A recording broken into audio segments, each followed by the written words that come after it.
Direto ao ponto de hoje, eu, Cris Buarque, Ana Veloso, de Portugal, logo ali do ladinho, e a gente vai falar com vocês sobre saúde mental.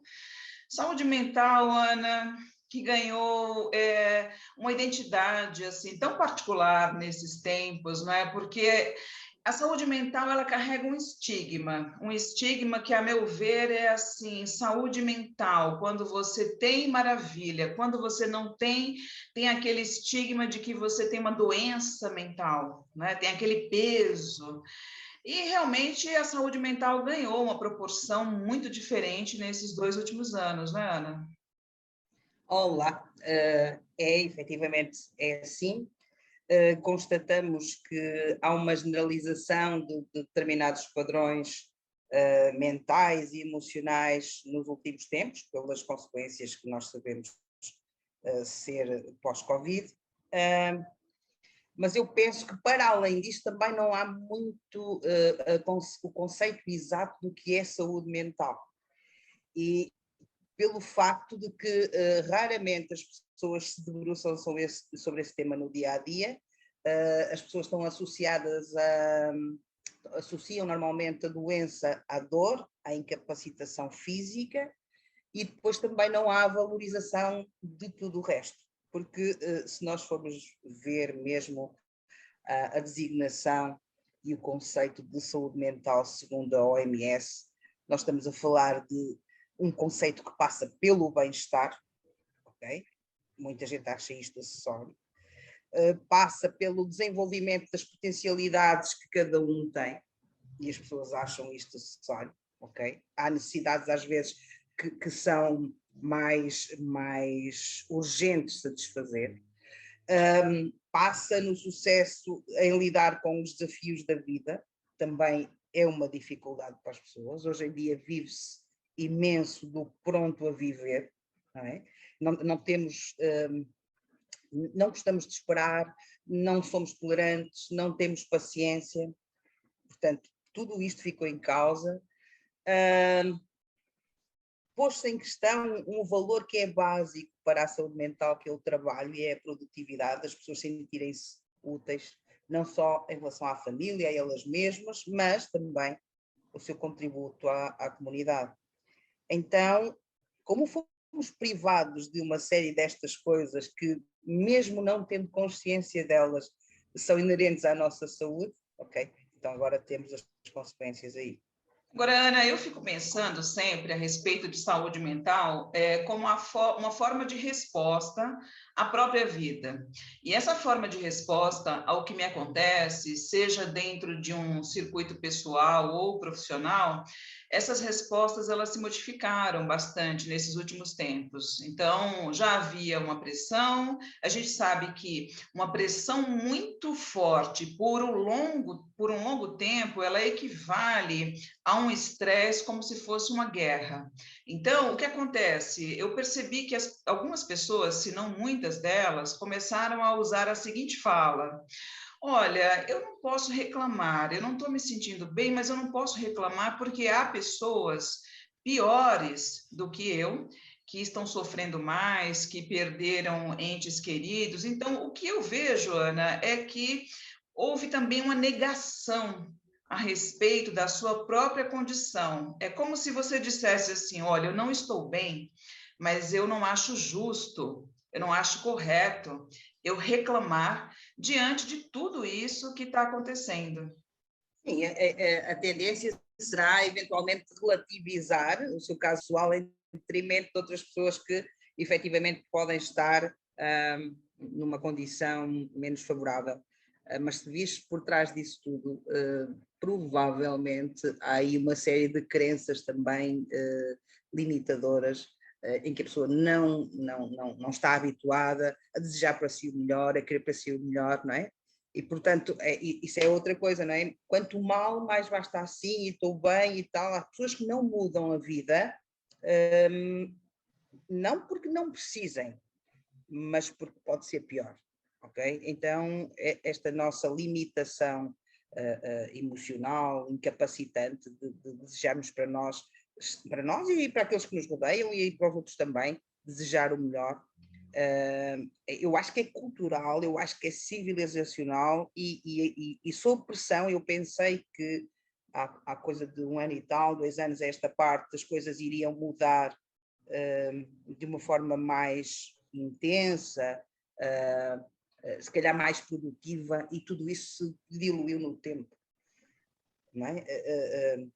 Os encontros de meditação mundiais, tudo isso se diluiu no tempo. As pessoas depressa se focaram cada uma em si mesma e sem proveito, porque continua toda a gente a estar desorientada.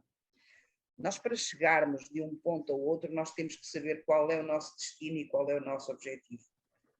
Eu acho que tudo aquilo que se passou, se por um lado veio baralhar quem já estava desorientado, por outro lado também nos veio dar essa insegurança de que estavas a falar, não é? Hoje eu estou assim, é melhor eu não reclamar, porque amanhã eu posso estar pior, eu posso estar exatamente como o outro. Eu vejo que a régua da saúde mental ela é bem ampla, ela é bem larga, vai desde um medo, um pânico, um burnout, vai pela um estado de melancolia constante, uma depressão, ela é muito ampla. E no meio disso tudo, Ana, o que a gente percebe também é que muitos hábitos mudaram, porque, veja, eu ouvi recentemente uma frase que eu guardei, achei interessante, que a minha vida pessoal e a minha vida profissional, elas passaram a ter 30 centímetros de distância. Então, claro que muita gente já está trabalhando no presencial ou no sistema híbrido, mas em linhas gerais, né? A distância entre o pessoal e o profissional passou a ser uma mesa, uma sala, enfim. Então, tudo ficou muito junto, muito misturado. Eu percebo também, Ana, que teve muita interferência também de alimentação. Passamos a comer mais rápido, de forma mais prática, para dar tempo para fazer tudo isso, abrigar tudo isso, né? Então, ficou muito mais... Eu acredito que pelo menos uns 6 meses ou mais, ficou muito mais processado o alimento, ficou muito mais congeladinho para ficar mais prático, ficou tudo mais comer. Então, acho que tudo isso também, a gente sabe, né? A gente, naturopata, a gente sabe disso, que interfere no nosso bem-estar mental. Sabes que tudo é energia. Mesmo a nossa condição mental resulta ela mesma dos nossos hábitos e da nossa energia diária e da nossa alimentação, como estavas a dizer muito bem. Mas é interessante perceber num processo que nos confinou às nossas casas, como é que tivemos menos tempo para nós. Estás a perceber? E como as coisas tinham que ser práticas, porque descobrimos, aliás, redescobrimos que o computador, a tela, esse passaporte para os outros, para a realidade, para o trabalho, passou a assumir uma importância ainda maior para além das redes sociais. Nós absorvemos a tela, eu falo por mim, eu trabalho em casa também, eu trabalho online, eu sento-me de manhã ao computador e estou até à noite ao computador. E não estamos a falar até às 7 da noite, é até altas horas da noite. E, portanto, nós percebemos que aqui não há limites de tempo para fazer, então vamos ser cada vez mais produtivos e começamos a inverter a ordem das prioridades, ok? E a alimentação é feita de uma forma rápida, como tu dizes, sentado a um computador, sem movimento, e eu processo mais. Como eu processo mais e não desgasto essa energia toda, o que vai acontecer é que eu vou acumulando, e esse acúmulo de energia debilita a nossa energia interna, que depois tem dificuldade em se mover, em transportar, vai trazer problemas não só de obesidade, mas também problemas de circulação sanguínea, problemas mentais, porque a energia tem muito mais dificuldade em se mexer e fazer chegar o oxigênio ao nosso cérebro. Portanto, tudo o resto é resultado disto. E nós sabemos que quanto mais parados estivermos, mais dificuldade haverá para a mobilidade da energia. E isso vai nos trazer depressão, isso vai nos trazer confinamento dentro de nós mesmos em termos mentais. Agora, não puxando a sardinha para o nosso lado, que é um ditado aqui que se diz no Brasil, não sei se se diz também aí nas terras lusitanas, mas repetindo, não puxando a sardinha para o nosso lado, até porque não considero nenhum privilégio, mas assim, nós meninas, né, nós mulheres, Meninas é bom, né? Porque é um termo mais jovem, mas assim, nós sofremos, e isso são dados mostrados em pesquisas, inclusive realizadas por institutos aqui no Brasil e tudo mais, mas isso aconteceu também em vários lugares do mundo, que as mulheres acabaram sofrendo uma pressão maior nesse âmbito da saúde mental, porque albergaram, acolheram mais funções, né? Muitas tiveram que trazer parentes mais próximos para morar com essas pessoas, enfim. Então, assumiram cuidados maiores, ampliaram esse leque de cuidados para outras pessoas também. Então, isso, segundo esses estudos, repercutiu no trabalho da mulher, na saúde mental da mulher, né? E, por vezes, eu tenho certeza que você também passa por isso, a clínica mostra isso, né? Aquela coisa de estou com vontade de fugir, de desaparecer, de não deixar vestígios, né? Vou sumir.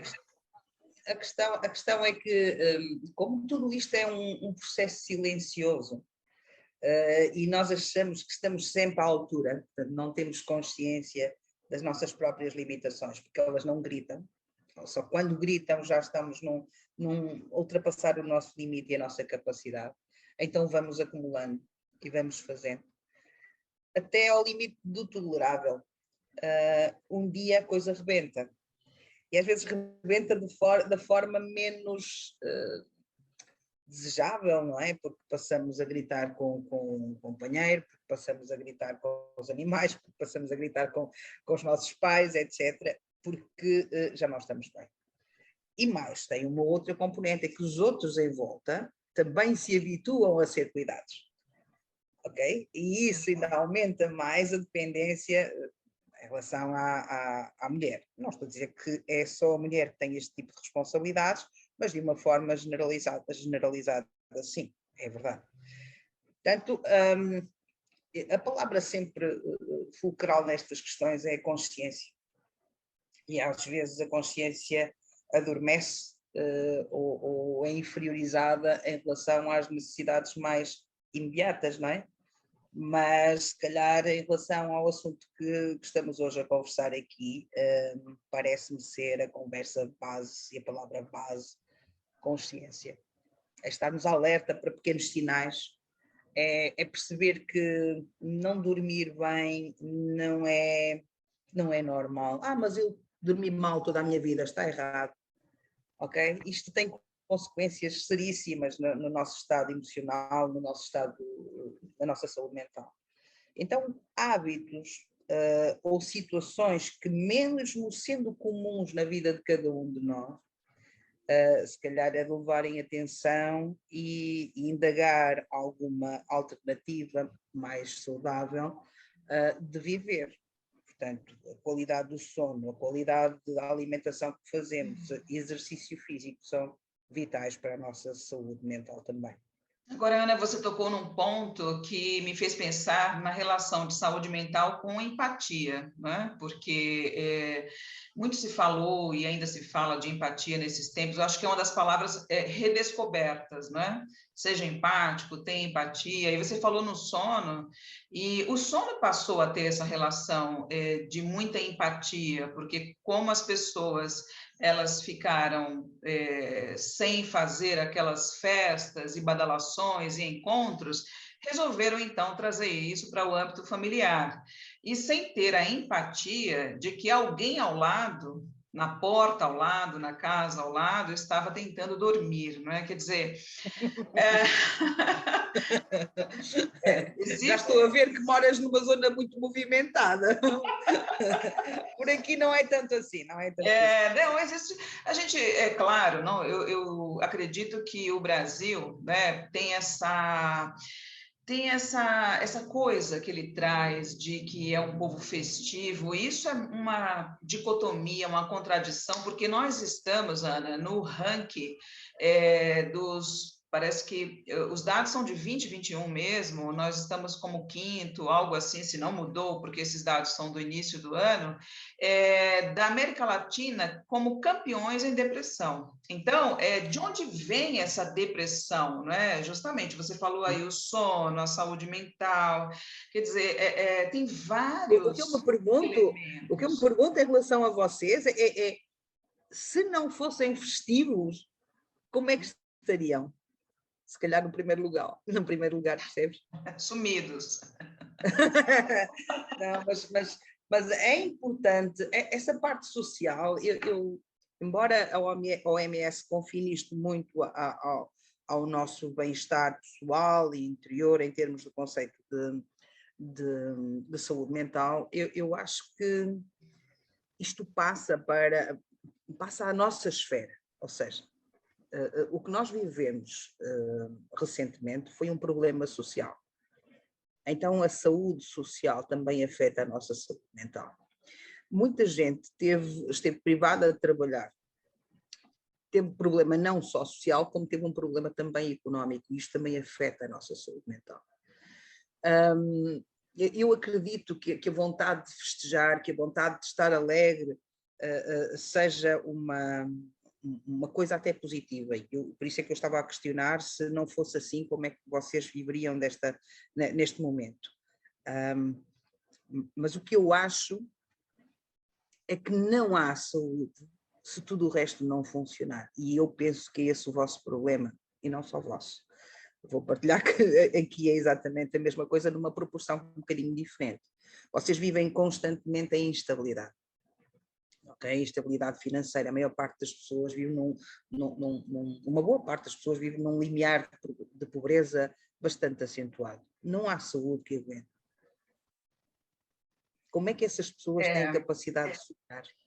Essa colocação que você faz, ela é muito importante e extremamente racional, muito clara, porque sempre leva-se a um raciocínio de que a naturopatia, de que as terapias integrativas da saúde tem um olhar muito romantizado, porque trata de energia, trata de campos sutis. Na verdade, nós somos profissionais da saúde, nós somos agentes da saúde, nós temos, justamente como você pontuou aí, muito claramente definido quais são os fatores que vão interferir na saúde pessoal e, portanto, na saúde pública, né? E na saúde coletiva, e justamente essa carência e esse limiar muito próximo da pobreza, isso não favorece. Eu diria, Ana, que além de não favorecer, encarece e sobrecarrega o próprio sistema de saúde, seja ele público ou privado. Por quê? Hoje nós temos esse número enorme de pessoas em todo o mundo, mas a gente está falando aqui Brasil, Portugal principalmente, com esse desbalanço, né, esse desequilíbrio na saúde mental. Pois bem, isso encarece também o sistema privado de saúde, os planos de saúde, porque quando tem uma sobrecarga, quando tem uma demanda muito elevada, e as pessoas vão ter que tratar disso, isso onera o sistema todo e vai ser tudo mais caro, né? Sabes o que é que eu acho? Eu acho que às vezes há mesmo uma despersonalização da saúde e às vezes tudo isto é resumido a números e mesmo assim são uma vergonha. Não tenho problema nenhum em dizer isto. Acho que nós devíamos tornar a saúde mais humana, nomeadamente estes aspectos que são tanto de sensibilidade, não é? Como é o aspecto mental e emocional. E perguntar-me se eu acordasse todos os dias de manhã sem capacidade de sonhar, qual seria a minha saúde? Porque é que eu quereria viver? Não é? E começamos por aqui, uma coisa muito básica, não é? Como é que eu vou dar de comer hoje aos meus filhos, por exemplo? Muita gente passa por este tipo de problema, no entanto, às vezes com um sorriso no rosto, não é? Mas um sorriso que é alicerçado numa fé que depois que não tem concretização. Não é? E quando falamos de economia, quando falamos de finanças e quando falamos nós falamos de gente e de um Estado que deveria cuidar dos seus habitantes, não é? Da sua população, que deveria perceber que se por um lado custa dinheiro em fazerem alguns investimentos, se calhar a longo prazo nós vamos recuperar esse dinheiro. E não puxando a brasa para a nossa sardinha, nós se calhar estamos à altura, a alternativa mais económica e se calhar com um grau de proximidade ao coração das pessoas que nos permite fazer uma mudança a baixo custo. Não estou a minorizar o nosso trabalho como sendo menos oneroso, estou eu a dizer é que com umas ferramentas mais simples nós conseguimos resultados sustentados e melhores. É a minha posição, é aquilo que eu acho. De certo, de certo. E você, quando falou a respeito disso, eu já me lembrei de um detalhe de que a saúde mental, ela não é um estado de felicidade perene, né? E, ao mesmo tempo, também não é um estado express, vamos dizer assim, que você está numa festa, está sorrindo, está cantando ou dançando, como é a imagem que se tem do povo brasileiro, né? E que você, neste caso, portanto, tem saúde mental. A saúde mental, o que eu percebo dela, tanto na clínica como de estudos, de pesquisa, ela diz respeito muito à forma como eu respondo àquilo que me acontece. Então, como eu disse no começo, inclusive, a minha resposta emocional e mental ao que se passa. Desde uma notícia, a forma como eu interajo, interpreto a realidade, né? E por isso que está muito relacionada, Ana, eu vejo dessa maneira, a esse sentido de coletividade, de empatia que nós passamos a descobrir, a confirmar muito de que o bem-estar de uma rua, de um bairro, de uma cidade, interfere num coletivo muito mais amplo, muito maior, né? Parece que quando Sim? Diz. Não, parece que quando um sai da rota, parece que todos vão se perdendo aos poucos. O que você acha? Eu não ia dizer mais uma vez, mas já agora digo, isso é energia, não é? Energia é isto, quer dizer, são mensagens sutis que são captadas pelo social e é assim, não é? É fácil, é assim que se manipulam as massas também, não é? É dessa sutileza, só que com uma determinada intenção. Porque é que não usamos a mesma tática no sentido positivo, no sentido de ajudar toda a gente? Nós falamos uma linguagem, como eu disse, uma linguagem mais acessível, e as nossas técnicas, elas próprias também são mais acessíveis. E vivemos da proximidade com as pessoas, vivemos de ouvir as pessoas, vivemos de falar com as pessoas, vivemos de esclarecer as pessoas, vivemos de dar consciência às pessoas. Nós perdemos tempo, melhor, nós investimos tempo com as pessoas. E se repararmos, eu habitualmente não uso o Sistema Nacional de Saúde, ainda bem, porque não tenho precisado, mas uma das coisas que as pessoas se queixam é que vão ao médico e ele nem olha para elas, vão ao médico apenas para prescreverem medicamentos. Quer dizer, como é que nós podemos querer uma saúde melhor para as pessoas se os próprios agentes de saúde não estão sensíveis a determinadas coisas? Sabes perfeitamente que hoje em dia qualquer perturbação emocional que tu tenhas, seja ela séria, profunda, crónica ou apenas momentânea, imediatamente queixas-te ao médico, é prescrito de imediato antidepressivos, etc, ansiolíticos, não sei o quê. E não se procura uma resposta sustentada na psicoterapia, sustentada em outro tipo de problemas, de terapêuticas que possam ter interesse. Porquê? Porque dá trabalho. Porque o sistema não comporta. Porque essas coisas são todas crendices, não é? Então as pessoas veem-se numa necessidade paralela a esta, de resposta com quem as queira ouvir. Ouvir não custa dinheiro. Para o governo custa. Porque paga a hora. Ok? Então tens que ter os mesmos resultados em menos tempo. É impossível. É impossível. Ok? Então, se isto é energia, se isto é tão contagioso assim, então por que não usar a mesma tática e mais próximo, fazermos investimento mais próximo das populações, de esclarecimento deste tipo de questões? Porque as doenças mentais também têm um outro estigma, que só acontecem a alguns, para aqueles que estão predispostos que são coisas psicológicas apenas, que não são a imaginação das pessoas, porque não tem forma concreta, até de tocar à porta a essas pessoas, ou à família dessas pessoas, não é? Eu acho que agora, Ana, tem um novelo. Desculpa. Eu acho que agora tem um novelo para desenrolar aí, que você estava falando e a minha mente já estava aqui fertilizando pensamentos. Eu acho que tem muita relação, Ana, com a musculatura cerebral, sabe? Exercitar uma musculatura, porque a saúde mental, você estava falando de relação com as pessoas, que nós ouvimos as pessoas. Então, vamos pensar, no contexto clínico, a gente senta ali e ouve a pessoa. Quando a gente sai desse contexto clínico, a gente se relaciona com pessoas. Então, já começamos num ponto que saúde mental depende, então, de inter-relações, né?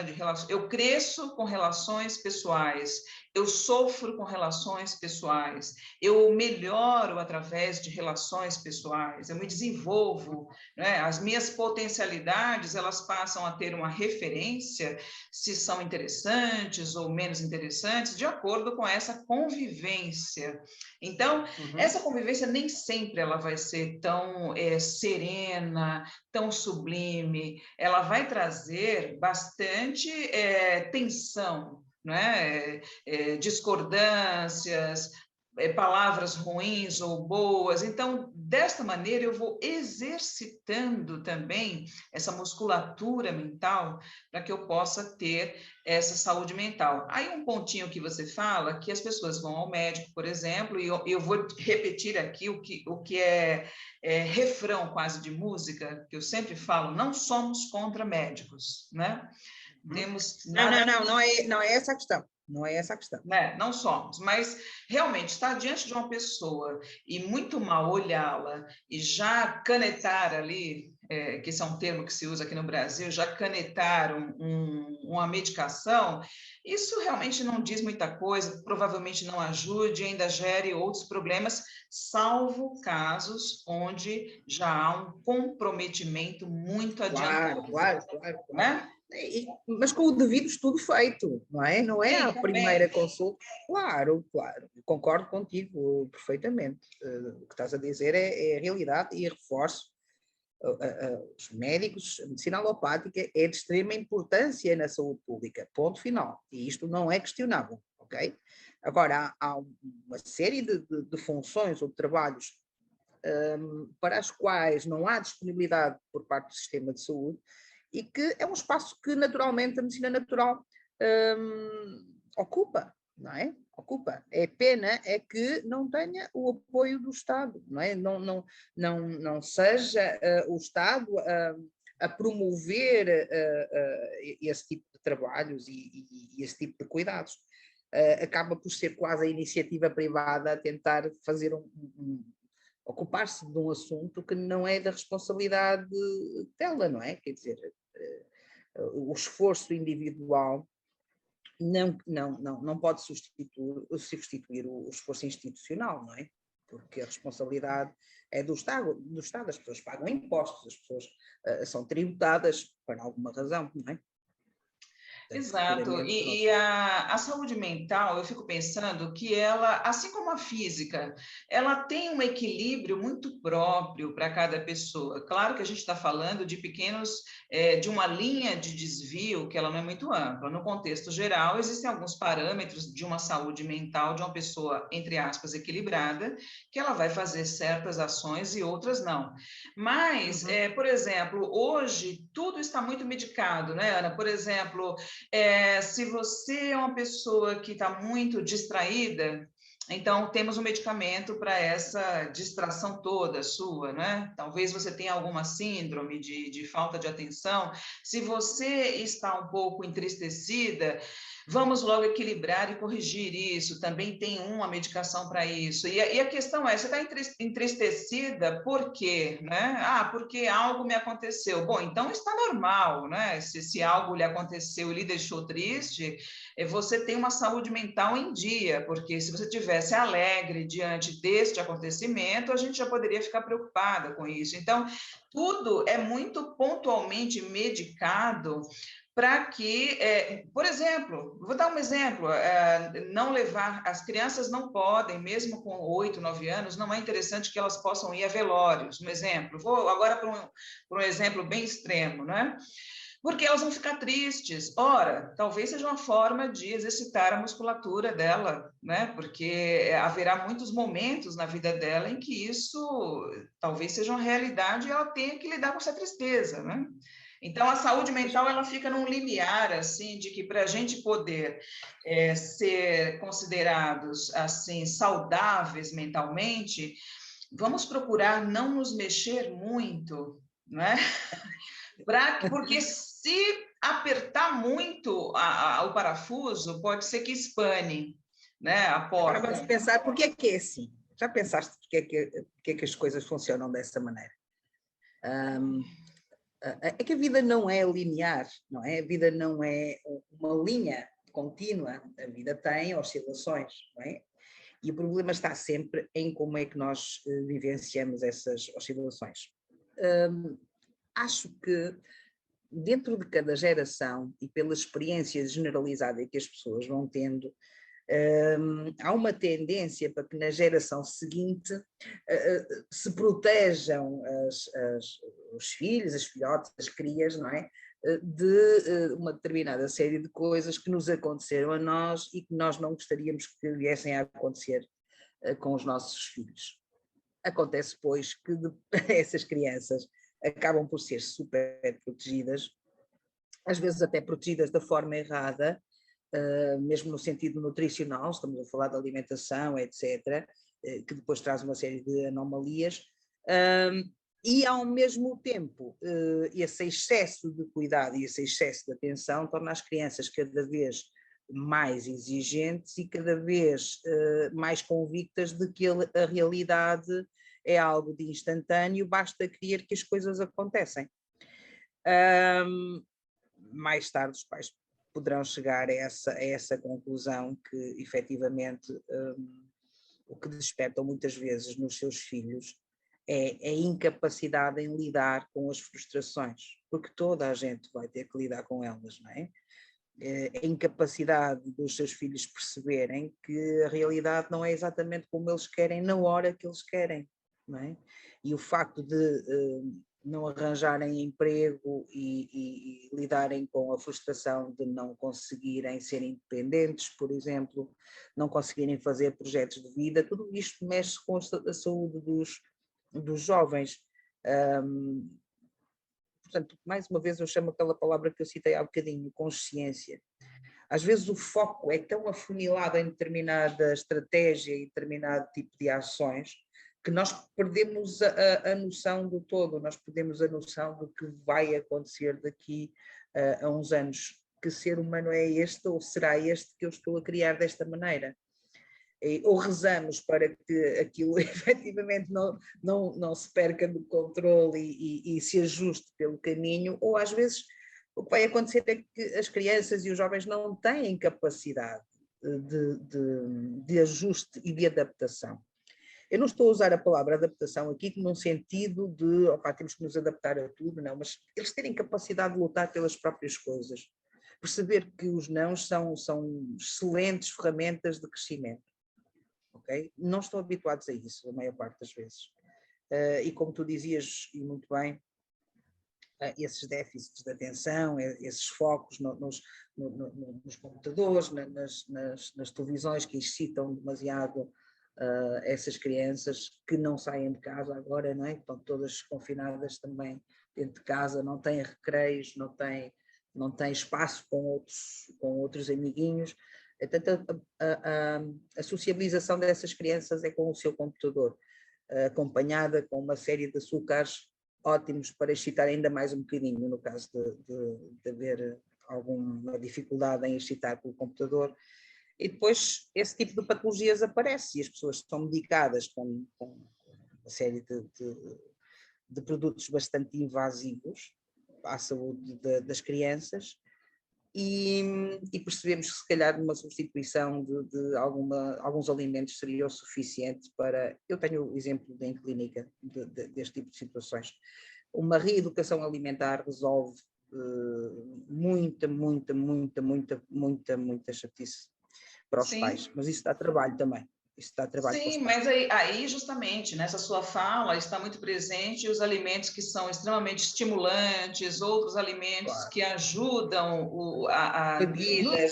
bebidas, outros alimentos que nos ajudam a serenar a dor, como a busca desse aconchego, desse conforto no açúcar, que vai elevar a energia rapidamente, mas depois vai ter uma depressão, uma queda muito grande. Então, esses ajustes de alimentação, realmente, eles vão ser muito responsivos nesse sentido de saúde.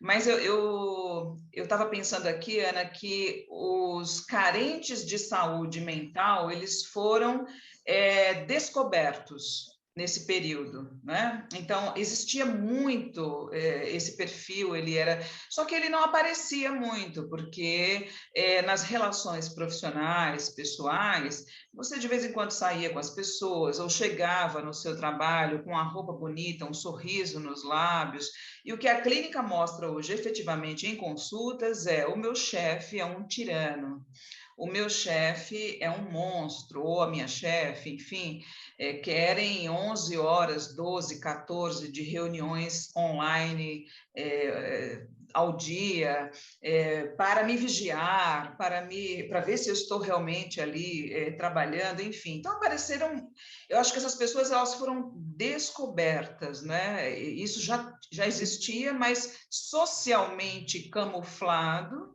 e agora apareceu.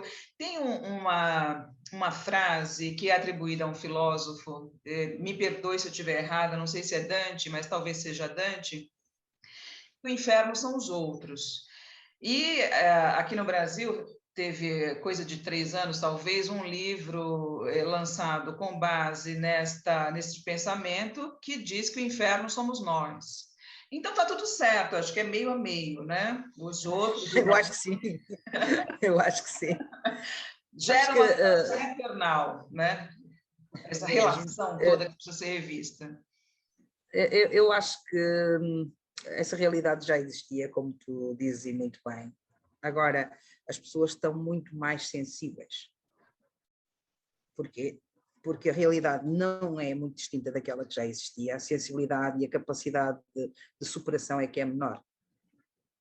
E isso sim, pelo desgaste que efetivamente tiveram durante este período de confinamento, de ausência de interação social ao mesmo nível, ou seja, há uma reaprendizagem quando voltas ao mundo do trabalho, não é? E ao mundo dos amigos e ao mundo da família, e os confrontos são inevitáveis.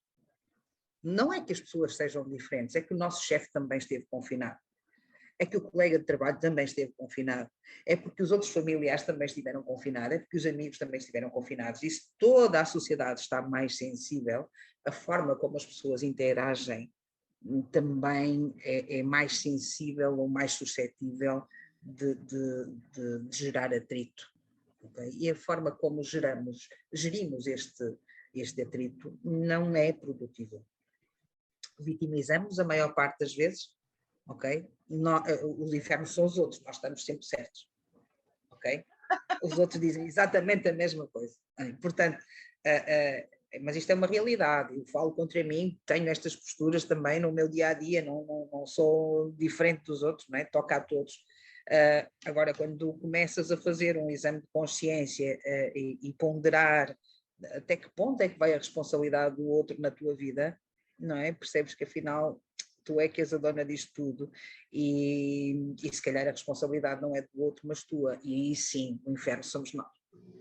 Sim, então estamos resolvidos que é uma coisa meio a meio, de fato, porque existem, sim, a gente tem que admitir, por mais dolorido que isso possa parecer, e até um pouco feio, mas existem situações e pessoas infernais, porque elas estão em inferno interior, né, consigo próprias, então elas saem por aí a tumultuar esses ambientes, a ajudar nesse colapso, porque já existe um inferno interior, quer dizer, já existe uma não saúde mental, né? E como nós falamos no início, como isso... Esse tipo de pessoas devia ser prescrito exercício físico como escapatória para toda essa frustração.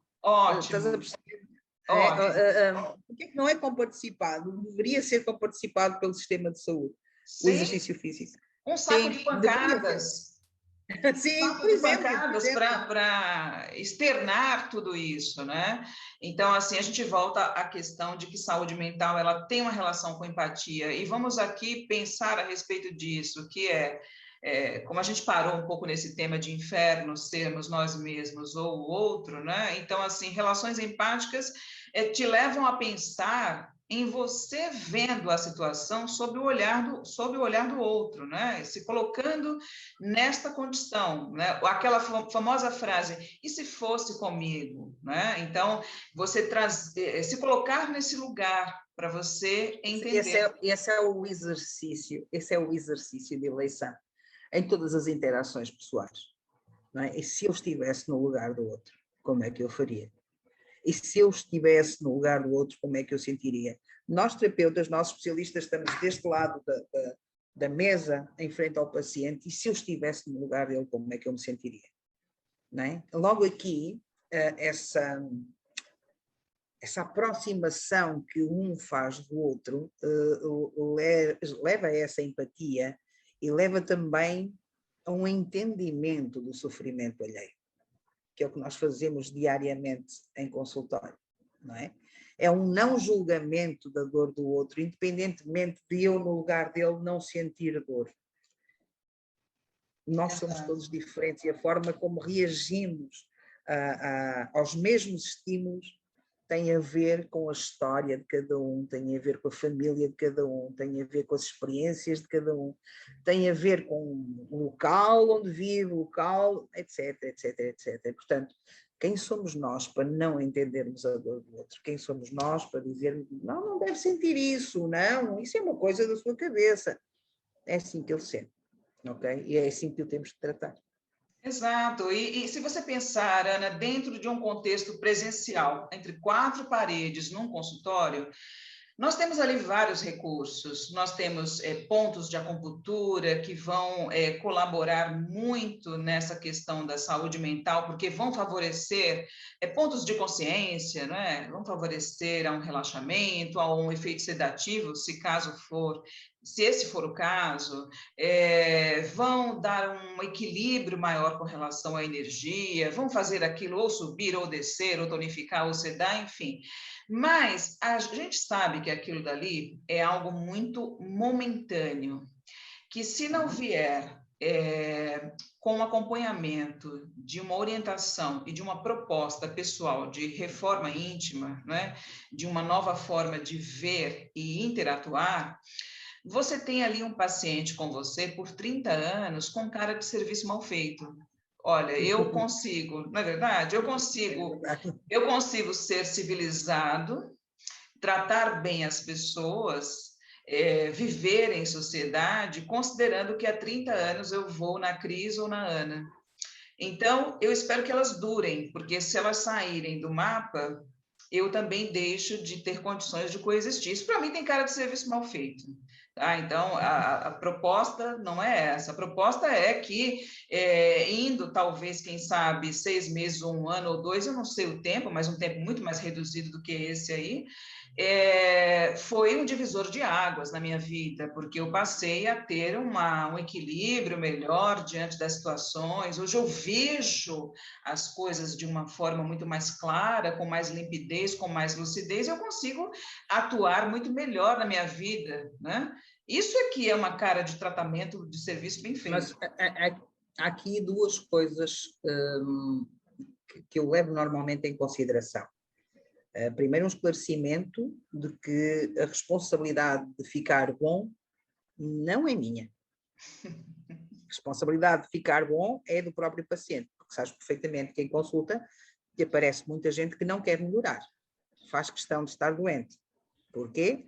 Porque é alvo de atenção, porque demonstra a sua carência por quem está à volta e acaba por manipular família, amigos, colegas de trabalho, etc. Portanto, esse tipo de pessoas dificilmente terão cura, porque não se querem curar. Depois, a pessoa tem que tomar consciência que nós fornecemos as ferramentas e ele deve pôr em prática no dia a dia quando sai do gabinete.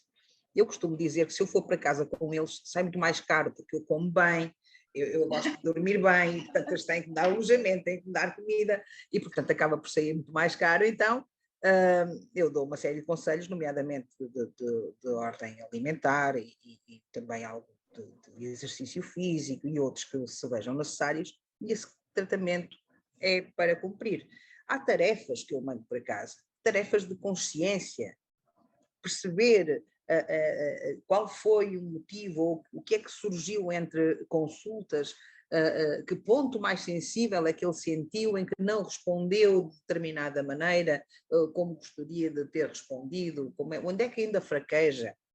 Hoje em dia já temos, e isso é o segundo ponto, hoje em dia já temos uma série de ferramentas que aparentemente são invasivas, no entanto conseguem chegar onde os outros não chegam. E estou a falar da hipnose, embora eu não faça hipnose, mas para além da hipnose estamos a falar da kinesiologia emocional, e essa eu faço. E portanto vejo que hoje em dia, com base em conhecimentos já de longa data, começam a surgir uma série de terapêuticas que vêm dar resposta a isto mesmo que nós estamos a falar, ou seja, elas vão às feridas do percurso desse nosso paciente e saram ferida a ferida para que ele hoje tenha um alicerce, sinta que tem um alicerce mais forte e, portanto, não precisa de se sentir inseguro. Não é? Comece a resgatar a sua própria vida, porque o meu pai me tratou assim, porque eu fui assado, porque não sei o quê. A gente não apaga o passado das pessoas. As pessoas começam a lidar melhor com o seu passado e fazer espaço com as suas raízes, percebes? Então eu acho que, apesar de tudo, apesar do cenário não ser o melhor, hoje em dia já há ferramentas, já há terapêuticas capazes, a este nível mais sutil, dar respostas mais fortes, mais profundas e mais a longo prazo, ou seja, de longa duração, ou seja, o serviço bem feito, não é? Pacientes com serviço bem feito. Não são, penso eu na minha prática não vejo isso. A resposta é quase imediata. Depois faz-se mais 2, 3 consultas para solidificar aquilo e, portanto, não há razão, se a pessoa realmente se quiser libertar de alguns fantasmas, de eternizarem problemas e andarem aqui, neste ou noutro consultório, tempos infinitos. Portanto, isto é serviço bem feito.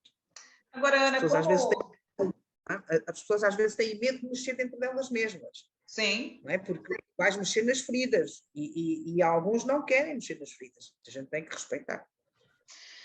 Pois é, mas eu estava pensando o seguinte, eu vou aqui entrar numa ousadia, porque como o jardim do outro é sempre mais verde e mais florido, então eu vou colocar agora Portugal como uma situação muito romantizada, que é o que se passa pela minha mente, né?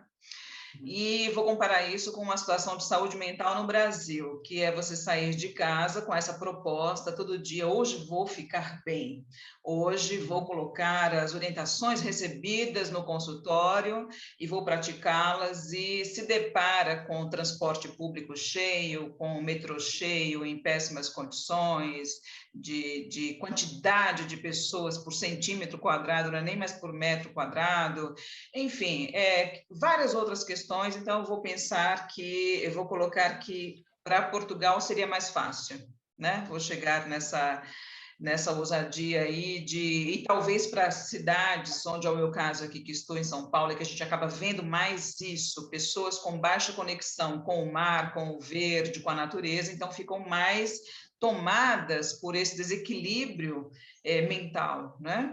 Então, pensando em grandes centros urbanos, lógico, tem pessoas que moram em Portugal que estão distantes do mar, que estão em outras áreas, mas pensando nesse sufocamento urbano, né? Que sempre acaba conduzindo a respostas imediatas como reações, elas não são lúcidas, elas não são pensadas, porque cá estamos eu e você hoje aqui ponderando racionalmente sobre a saúde mental. Então, via de regra, estamos bem aqui nesse momento para falar desse tema. A gente não pode correr o risco de alguém nos chamar de repente aqui e a gente responder de maneira árida, seca, senão vai pegar mal.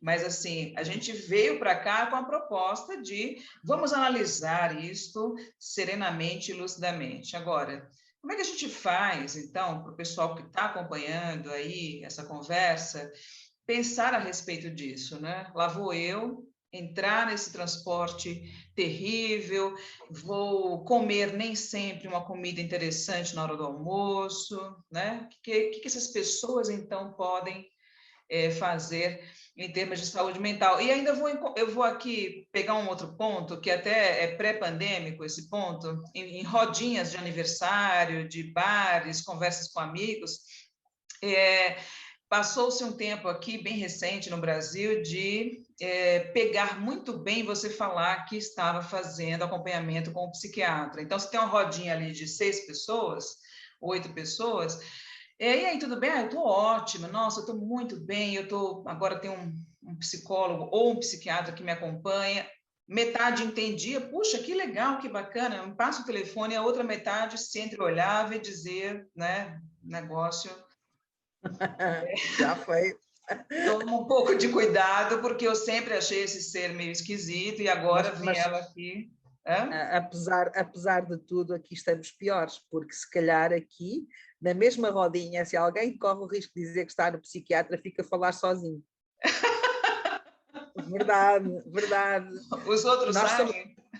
saem? Sai. Nós somos muito mais conservadores a esse ponto. As pessoas são muito mais críticas e muito mais desconhecedoras do que é a saúde mental. Nós somos extremamente provincianos, extremamente fechados. Esta é a realidade, Cris. Vocês têm muita sorte em estar metade a favor do indivíduo que vai ao Não, psiquiatra. era algo pontual, algo realmente, eu estou falando, de fato, aconteceu isso várias vezes, assim, eu estou tratando minha depressão com alguém fantástico, nossa, me passa o telefone, porque que bacana, quer dizer, eu estava até com um pouco de receio disso cair na vala comum, do tipo, vamos todos tratar nossa depressão coletiva, né? E eu começava a observar esse movimento, metade muito empático, a ideia, puxa, que bacana, e como é que funciona? E a outra metade meio desconfiada, né? Mas eu não sabia dessa questão em Portugal, isso é bom a gente ter Verdade. essa ideia mais A, clara. a forma como nós entendemos a saúde mental reside nos anos 30, 40 do século passado, não é? Em que se te assumes como alguém deprimido, és uma pessoa marginalizada, estigmatizada, percebes? Parece que não passou o tempo pela cabeça destas pessoas. E toda a gente com isto sofre em silêncio, cada um trata de si em silêncio, mas nunca publicamente vai expor a sua saúde, nem a sua própria pessoa, dizendo eu sou vítima de uma perturbação mental qualquer. E se a gente for a ver, a maior parte das pessoas é. A maior parte das pessoas Somos. nós somos todos, uns com uma incidência maior, uma Sim. profundidade, um abalo mais sério, outros nem tanto. Mas todos nós, todos os dias, nós temos alterações, nós não temos comportamentos lineares, como estávamos a falar há pouquinho. E em momentos diferentes da nossa vida, também padecemos, às vezes, de situações inerentes, que depois, se nós efetivamente soubermos o que é saúde mental, percebemos que não necessitamos de padecer daquilo para o resto da nossa vida. E eu não estou a falar de todas as patologias, porque algumas são demasiado sérias profundas e marcantes, e essas haverá alguma dificuldade em recuperar delas. Mas cada vez que me entra um paciente aqui, eu sou deprimido crónico, a primeira coisa é tirar essa cronicidade da doença. Sim. Porque o indivíduo que vem aqui queixar-se que tem uma doença crónica, a partida está a dizer, olha, eu tenho aqui uma coisa com a qual eu vou viver até Para o final dos sempre. meus dias, e como é que eu faço para viver assim? Não é? Uhum. Entendo. Foi o médico que me disse, foi não sei quem que me disse. Quer dizer, pessoas em quem os nossos pacientes confiam, pessoas de autoridade em termos de saúde, dizerem ao paciente, agora vai ter que viver assim o resto dos seus dias. E se não for assim? É uma condenação. Exatamente. E se não for assim? E se a pessoa tiver capacidade para dar a volta à situação? E se nós ajudarmos as pessoas a dar a volta à situação? Porquê que as pessoas têm que ser condenadas? Porque é mais fácil. Porque é mais barato. Aliás, não é mais barato. Sai mais caro, mas dá menos trabalho. Sim, sim. Okay? É mais prático.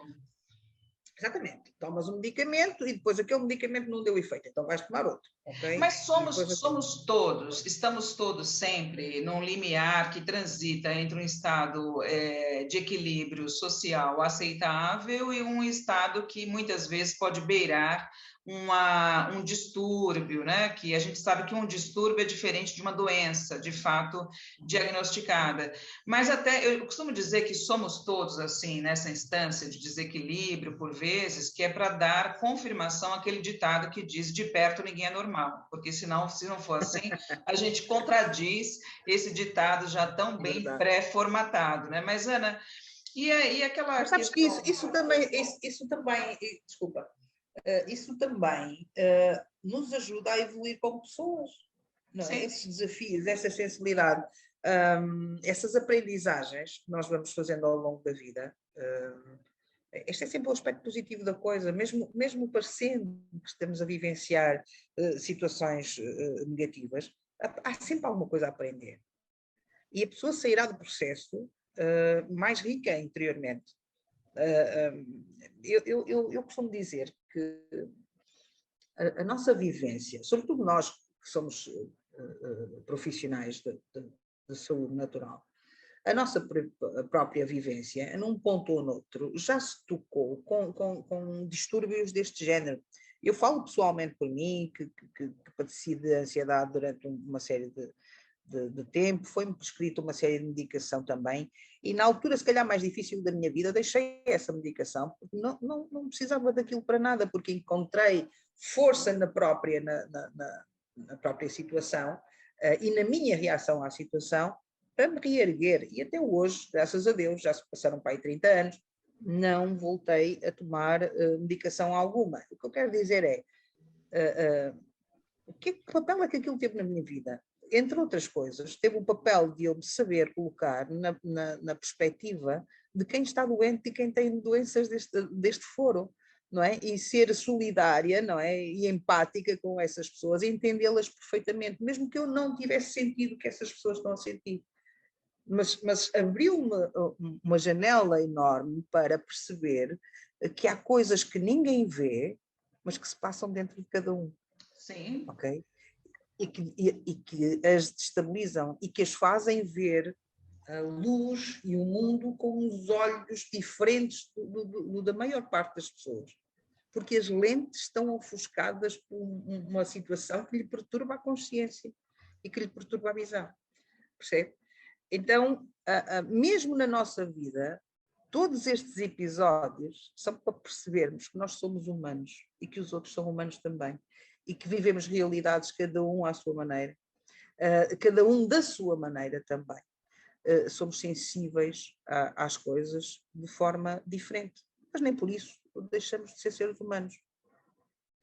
Ana, eu gostaria de propor, com base no que você falou dessa lente que está turva, eu gostaria de propor um exercício de reflexão que eu considero que é muito válido.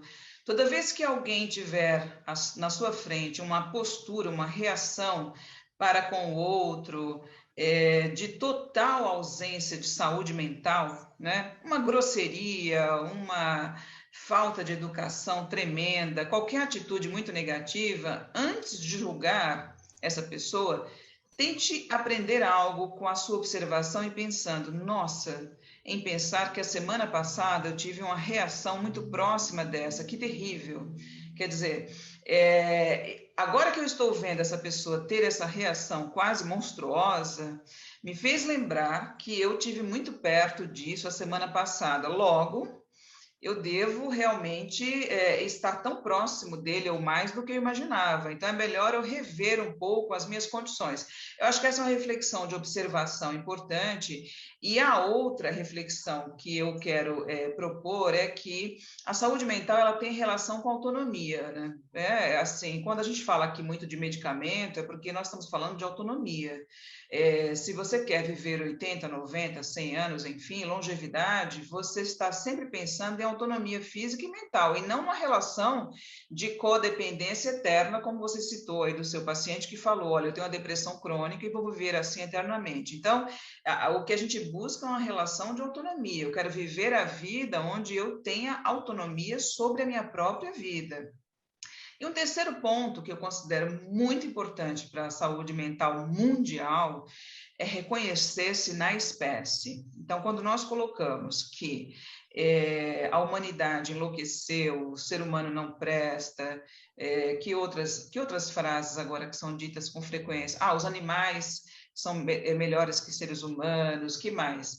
Quando nós colocamos a espécie em risco, nós colocamos a própria saúde mental e sobrevivência de toda a espécie em risco. Eu costumo sempre dizer que nos reinos todos são muito importantes e para a saúde e sobrevivência de todos eles, todos têm que ter uma relação de coexistência e respeito. Senão pode virar uma cadeia de extermínio. E aí eu acho que como aparentemente é mais forte o ser humano, mas na minha concepção não é o reino exatamente mais forte, pode ser o primeiro a sucumbir. Eu acho que sim. Sabes que vivemos uma era também em que nós nos colocamos no centro de tudo. Então o problema são sempre os outros, como estávamos a falar há bocadinho, não é? E os animais realmente, eu observo isso, servem de escapatória para quem não tem capacidade para lidar com o outro ser humano. Porque a um animal tu podes dizer e acontecer e não sei o quê, que o animal não responde à partida. Depois também não entendes muito bem a linguagem do animal, então está-se bem, porque ele também não te vai chatear, ok? Então é fácil nós falarmos com os animais. É isso, é a nossa incapacidade de perceber o ser humano. Nós, sendo o centro do mundo, nós todos criamos o nosso próprio mundo e os outros estão sempre desajustados em relação à nossa realidade. Só que a minha realidade não é exatamente a realidade de toda a gente, a minha experiência não é a experiência de toda a gente e, portanto, nós temos que dar esta margem de manobra para a pessoa poder ser diferente. E a diferença é saudável, o ser diferente não é ser desajustado. Procuramos incessantemente pertencermos ao mesmo padrão, a termos o mesmo tipo de integração. Nós não somos assim, nós não temos que ser assim. Nós não somos todos do mesmo clube, nós não somos todos da mesma religião, nós não somos todos da mesma cor. Mas isso não faz de nós diferentes. E está tudo bem, não é, Ana? E está tudo bem, ok? Ana, nosso tempo mais do que estourou, a gente podia ficar aqui equilibrando a nossa saúde, a nossa própria saúde mental nessa conversa, mas estourou. E o Direto ao Ponto hoje com Ana Veloso, de Portugal, a gente aqui nessa conversa mais do que boa sobre saúde mental e torcendo para que vocês gostem, compartilhem, multipliquem essa positividade, esse momento de clareza, né? Do vamos falar sobre, vamos colocar em pauta sobre a mesa, né, Ana? Ana, um abração para você. Para ti também, obrigada pelo convite e sempre que precisares cá estou, está bem? Beijo grande. Corações e beijos para você, Ana. Muito obrigada. Obrigada.